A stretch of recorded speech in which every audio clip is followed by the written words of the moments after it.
गिरिडीह, जहां एक और अधिकतर जनप्रतिनिधि गर्मियों की छुट्टियों में राजनीतिक दौरों या कार्यक्रमों में व्यस्त रहते हैं, वहीं जमुआ विधानसभा क्षेत्र से 3 बार विधायक रहे केदार हाजरा कुछ अलग ही उदाहरण पेश कर रहे हैं।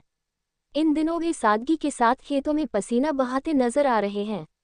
उन्होंने अपने गांव के खेतों में इस बार भी परंपरागत रासायनिक खेती की बजाय प्राकृतिक खेती को तरजीह दी है। पूर्व विधायक केदार हाजरा ने इस बार फिर कई एकड़ जमीन में धान की फसल प्राकृतिक विधि से लगाई है, जिसमें न तो कोई रासायनिक खाद डाली गई है और न ही कीटनाशक दवाइयों का इस्तेमाल किया गया है। खेत में ही गाय के गोबर से तैयार किया गया जीवामृत और देशी तरीकों से बनाई गई औषधियों का प्रयोग कर वे धरती को फिर से उपजाऊ और जहरमुक्त बना रहे हैं। जब पत्रकारों ने केदार हाजरा से पूछा कि इतने व्यस्त राजनीतिक जीवन के बीच खेती के लिए समय कैसे निकालते हैं, तो उन्होंने मुस्कुराते हुए कहा कि जनप्रतिनिधि हूं लेकिन किसान का बेटा जन्म से हूं। मुझे खेतों में काम करना सुकून देता है। राजनीति सेवा का माध्यम है, लेकिन खेती आत्मा से जुड़ी हुई है। जब मिट्टी में हाथ लगता है तो अपनापन महसूस होता है। पूर्व विधायक केदार हाजरा सिर्फ खुद खेती नहीं कर रहे, बल्कि अपने विधानसभा क्षेत्र के किसानों को भी प्राकृतिक खेती की ओर प्रेरित कर रहे हैं। वे समय समय पर गांवों में जाकर किसानों से संवाद करते हैं और उन्हें इसके लाभ बताते हैं। उन्होंने कहा, सरकार की तरफ से भी प्राकृतिक खेती को बढ़ावा देने के लिए योजनाएं चलाई जा रही हैं, लेकिन सबसे बड़ा बदलाव सोच का होता है। जब तक किसान खुद यह नहीं समझेगा कि रासायनिक खेती से उसकी मिट्टी मर रही है, तब तक बदलाव मुश्किल है। बहरहाल केदार हाजरा जैसे जनप्रतिनिधि जब खुद खेतों में उतरते हैं और आधुनिकता की चकाचौंध के बीच प्राकृतिक खेती को अपनाते हैं, तो यह न सिर्फ एक प्रेरणादायक संदेश है, बल्कि आने वाली पीढ़ियों के लिए एक मजबूत उदाहरण भी है।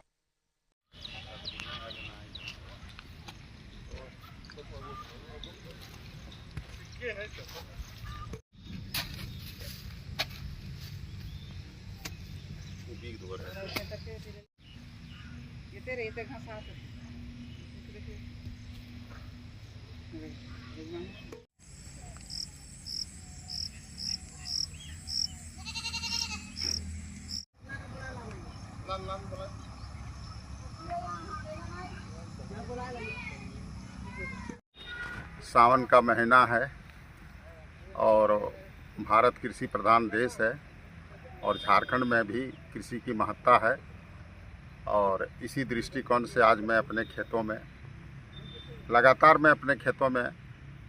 खेती करते हैं। स्वयं से मैं अपना धन रोपाई कराता हूं और ऑर्गेनिक खाद का ही उपयोग करते हैं। खास करके मेरे घर में जो गाय के द्वारा गोबर वगैरह है उसी को हम लोग खेत में डालते हैं और निश्चित तौर पर अन्य किसानों को भी प्रेरित करते हैं कि जितना आप ऑर्गेनिक और घर का गोबर देंगे उतना ही अच्छा उपज होगा।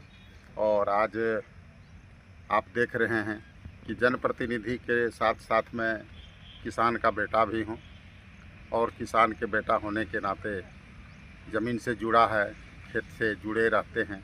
इसलिए लगातार जब भी बारिश होता है हम खेत में अपना धान रोपाई करते हैं। सरकार का योजना है वो किसानों तक कैसे आप पहुंचा रहे हैं? देखिए, सरकार का बहुत सारी महत्वाकांक्षी योजना है। माननीय मुख्यमंत्री हेमंत सोरेन जी ने, चाहे वो ट्रैक्टर का, किसानों को ट्रैक्टर देने का काम कर रहे हैं और कृषि यंत्र देने का काम कर रहे हैं और किसानों को इस सरकार के द्वारा जो किसान के लिए जो योजनाएं चलाया जा रहा है सरकार के द्वारा, उसको जानकारी देते हुए किसान को लाभ लेने के लिए हम लोग प्रेरित करते हैं।